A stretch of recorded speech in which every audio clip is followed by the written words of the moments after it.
Hindi naman nanahimik si Dondon Serrano na mas kilala na si Rugby Boy at agad na sinagot ang mga banat ni Boss Rich Don sa isang post. Tila minaliit ni Serrano ang isyu ng pera at sa halip ay personal na inatake ang pagkatao ni Boss Rich Don.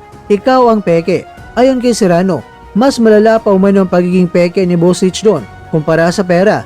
Hamon sa kredibilidad, sinabi ni Rugby Boy na hindi siya makapaniwala sa mga pinagsasabi ni Landicho at itinuturing itong katawa-tawa.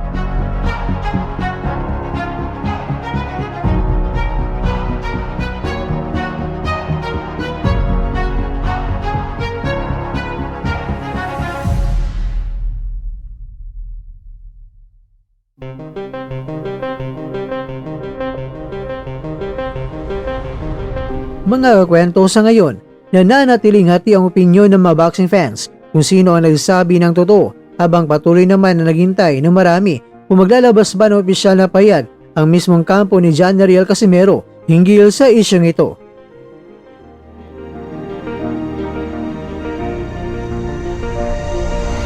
Anong katindi si Boy Bisa, brother? Tapos yung flex niya, bumili pala yan ng mga fake na dollar, na pera. Hindi ko lang alam kung sa Shopee o sa Amerika. Parang sa Amerika kasi galing sa Amerika yung fake money.